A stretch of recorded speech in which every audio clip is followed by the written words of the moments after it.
I've learned that many of us never really get to meet who we are, let alone be who we are. We never really get to be our true selves because we spend so much time living in the image of what someone else desired for us to be. Growing up, people would tell you that the 20s are for making mistakes and figuring out what you want to do in life, and your 30s are when you start to do it. And I am here to tell you that that is the biggest lie anybody ever told through their teeth. This one is dedicated to them 30-somethings that didn't turn out exactly how your mom and daddy wanted you to be. Let's peel back the layers and go beneath the seams. Life can be so complex. The human experience is far more expansive than what we can see, and we spend so much time just trying to figure it out. We put on makeup, nice clothing, and we go out into the world trying to hold it all together. When beneath those seams, we are being ripped apart. Some of the ripping is self-inflicted, some of it is because of the pressure of society, but all of it is limiting. Limiting in our quest to just simply be who we truly are. We're more complex than we give ourselves credit for. We fill our brains with popular sayings like, oh, it ain't that serious, loosen up, or just live a little. But life in itself is a deep, non-surface level experience, and sometimes it can be pretty serious. So often we force ourselves to only exist at the surface, never allowing ourselves to be fully exposed. We let the layers pile up until the pressure becomes too much to bear, and then we rip.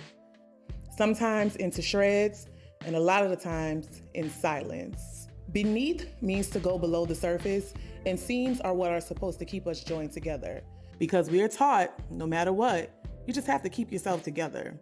We create this image, never letting people in, never going beneath the seams. I don't know if we ever get the answers we expect from life, but I'm starting to find peace in the process of just figuring it out.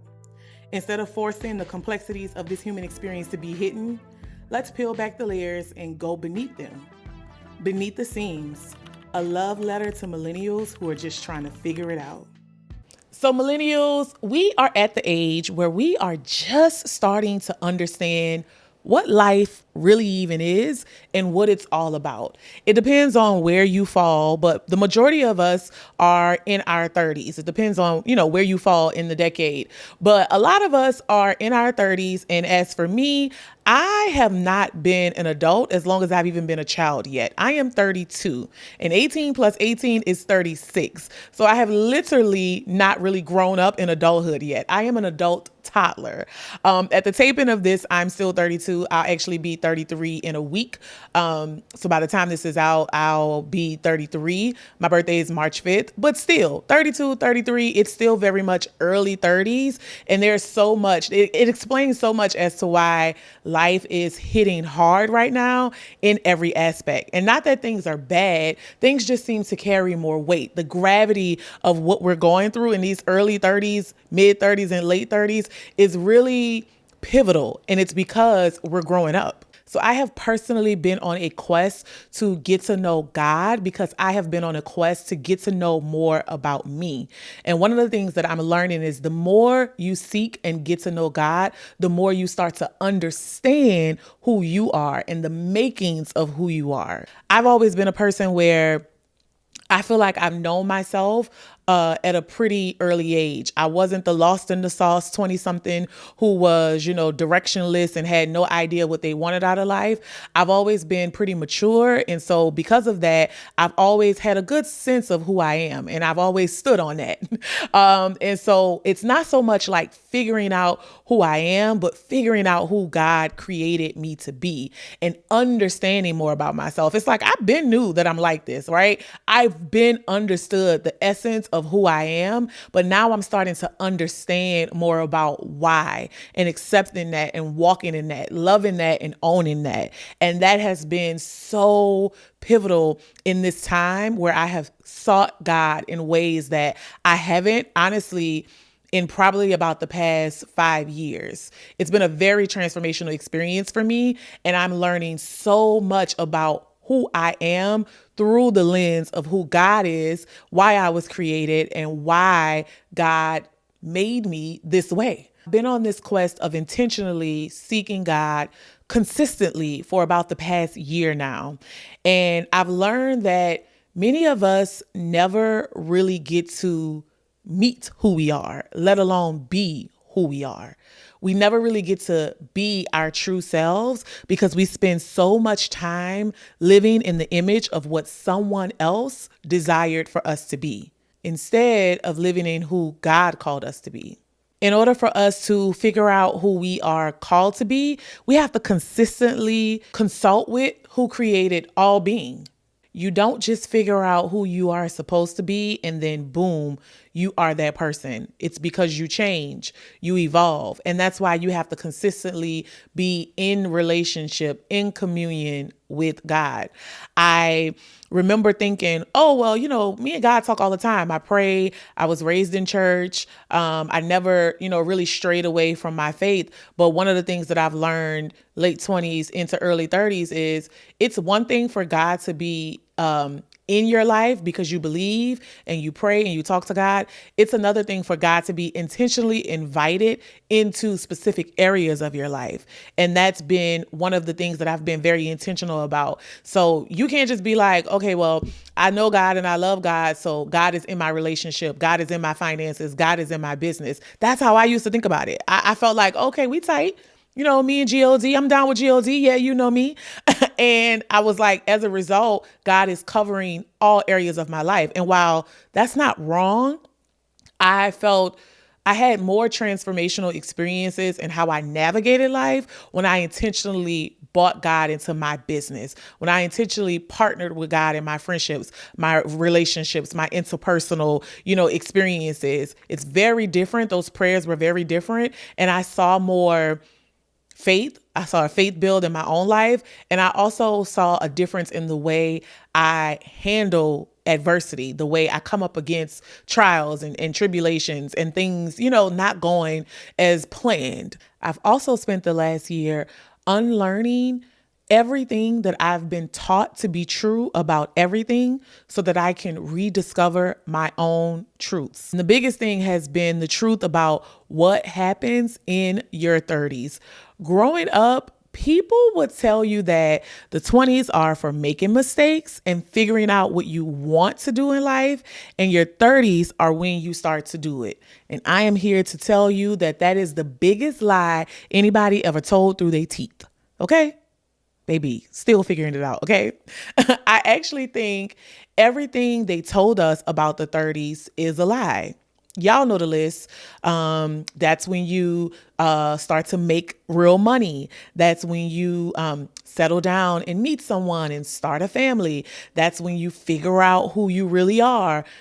That's when you start to do what you really want to do. The list goes on and on and on, right? That's when you settle into your career and your career starts popping. All of the things that we've been told. Well, now at 32, I have a completely I have a completely different perspective about what the 30s are all about. I disagree. I do not think you spend your 20s figuring out what you want to do and then you spend your 30s doing it. I think you spend your 30s, I think you spend your 20s doing what you were told to do.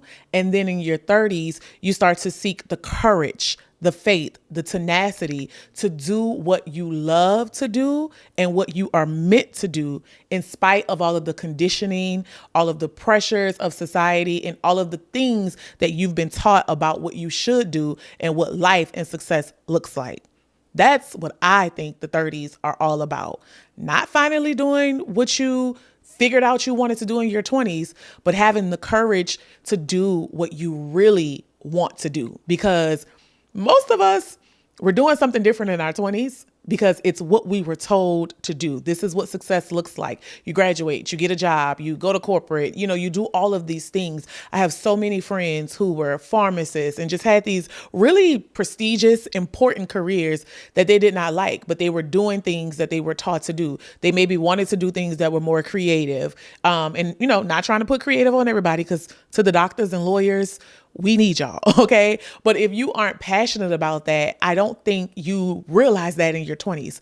I think you are just going through the motions of this is what a successful life looks like. And then in your 30s, you have realized I don't like this. But now you start to get the courage, the tenacity, the faith, right? That's the spiritual piece of it, to actually be able to take yourself out of environments that no longer fulfill or serve you and start to do what you have been called and created to do. I actually think you have a great awakening of everything that you were doing in your 20s, not necessarily being aligned with what you really want to do. And in your 30s, you get the courage to say, I'm not doing that anymore because I never wanted to do that anyway. Or I'm going to finally bet on me and take those chances to become this totally different person, have this totally different career, this totally different mindset that I've really wanted to do. And for me, this experience has come with a lot of challenging my own beliefs. Not so much faith, right? Because one thing we're going to always do is Jesus.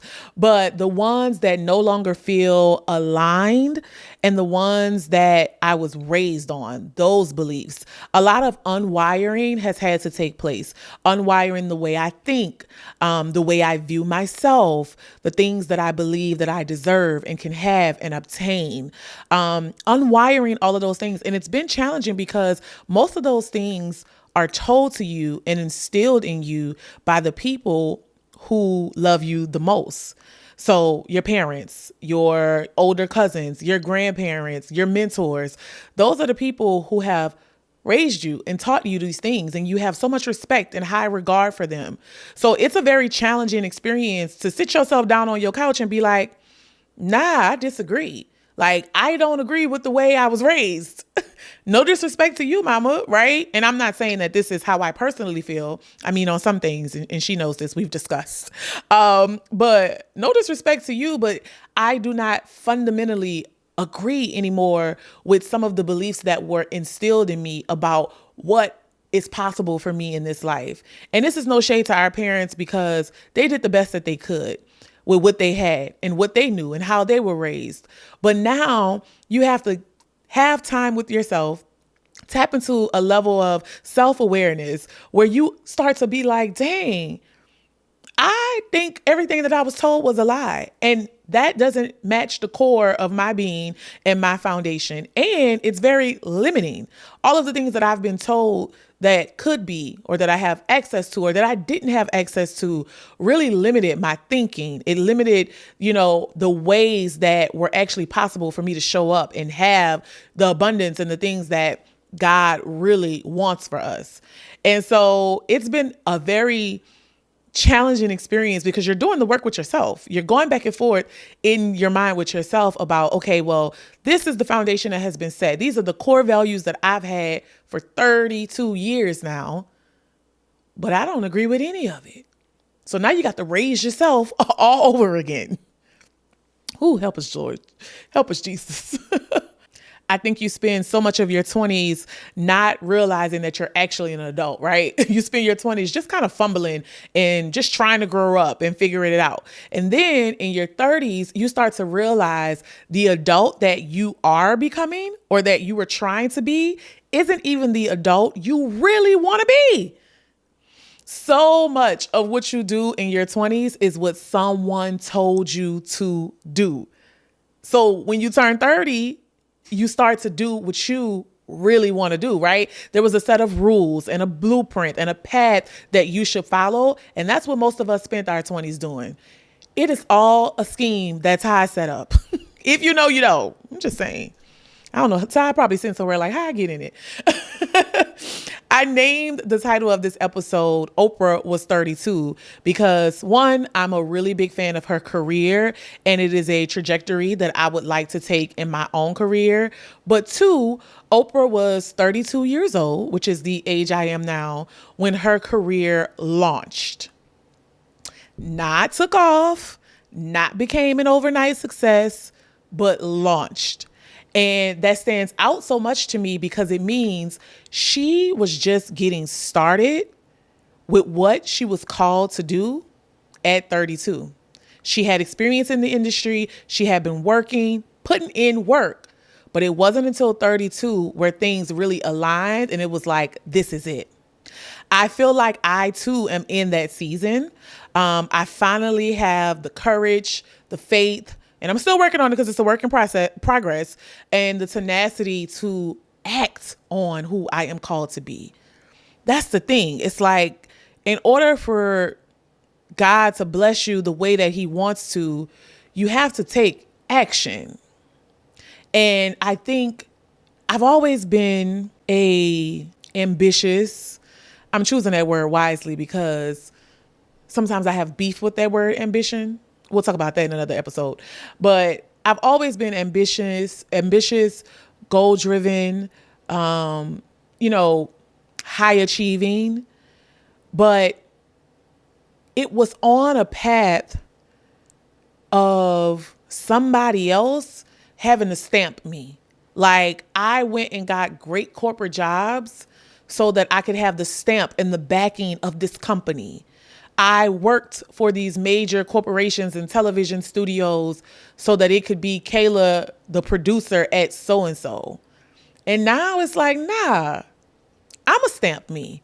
And that's what I mean by having the courage to do what you really want to do without needing outside influences and outside barriers signing off on your dream. Last year, when I turned 32, I wrote in my Instagram caption that this was my Oprah year.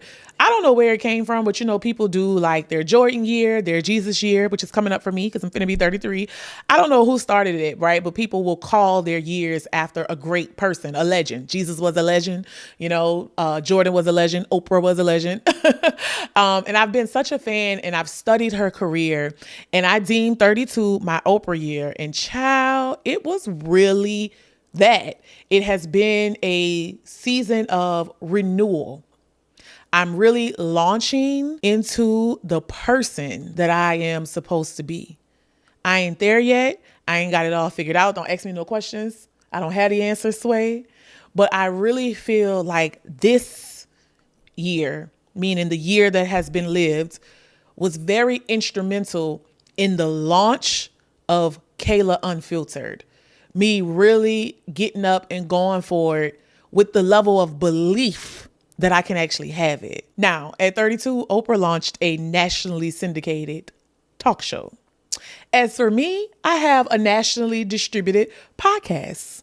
You're tuned in. Thank you so much for listening. So, I guess in my own little way, I am on my way.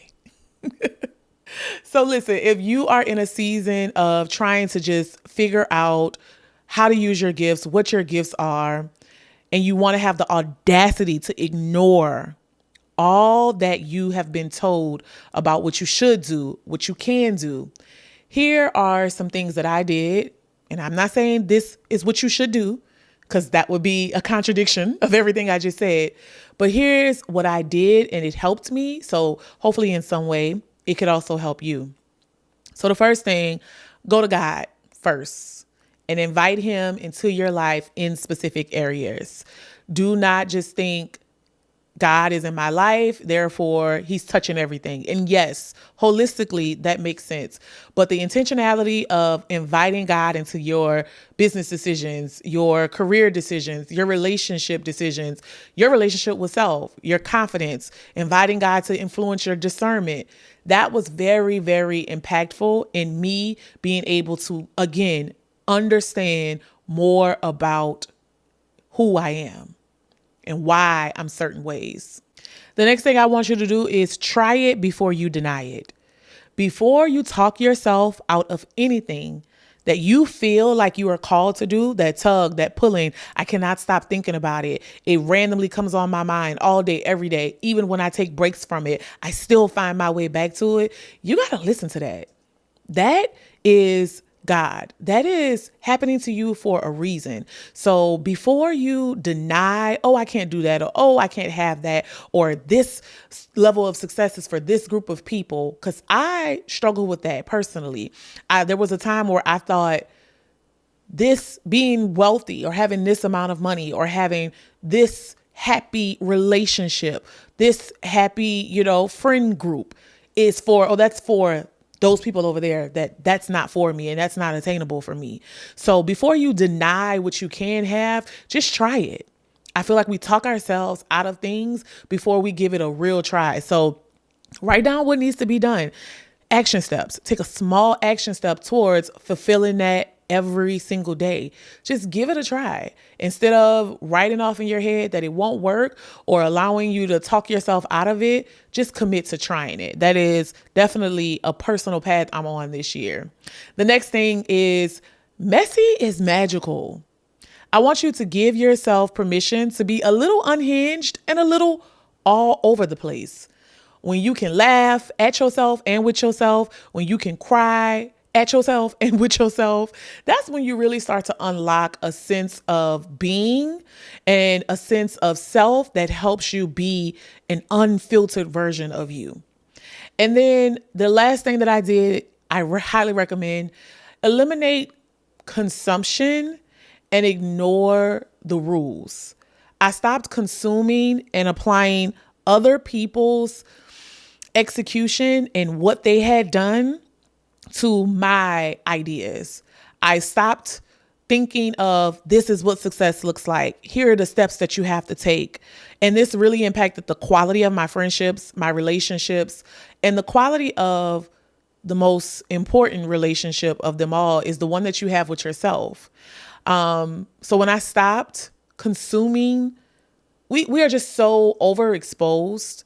And you're never going to hear me like bash the internet because I think the internet personally has done more good in my life. So I will never bash the internet or blame everything on the internet. But I do think one of the downfalls could be that we are very overexposed. I don't know if Barbara Jean down the road knew what Sally Ann had going on all the way across town in the 1950s. And so it was easier for you to just stay in your lane and stay in your bag and focus on your stuff. I mean, I know they had the town's gossip at the grocery store and stuff like that, but not in the way that I can tell you what somebody in South Africa is doing, right, with their life and watch their career and their family. We literally watch people get married, have babies, start new careers, lose jobs.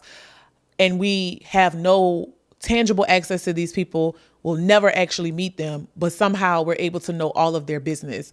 I do think that there's a level of overexposure that is causing us to overconsume and ultimately dim our own light. And so in this journey, I was very intentional about cutting consumption so that I could be clear on how to redefine what success looks like for me and what I want and how to obtain it.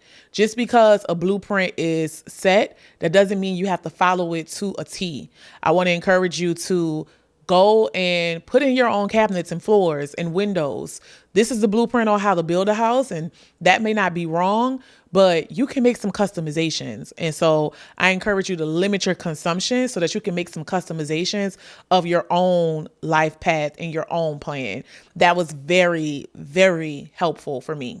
So that's how I started to rewrite my own path and rewrite my own truths and rewire the belief that I have in myself. So wherever you may be in your journey, I hope in some way this helps you find peace in the process of just figuring it out. Thank you so much for tuning in. Leave a comment, like, subscribe, share it with a friend, leave a review. If this was helpful to you, for you, that is how you can help me. I want to make this an interactive experience. This is not just about me. This is about us. And so I want to include you guys in the conversation. And the way that I can and will do that is when you leave comments. So let me know what's going on, what's on your mind, how it's going down in your life, what you got going on. I just said we're overexposed, right? And now I want to know all your business. But y'all my people. So I want to know your business because y'all my people. We should not have everybody else's business who not our people, but we see each other, we here. So I want to know your business. So let me know in the comments, what are some of the things that you're working through? And if this was helpful to you, I would love to know that as well. So thank you so much for tuning in, and I will see you guys in the next one.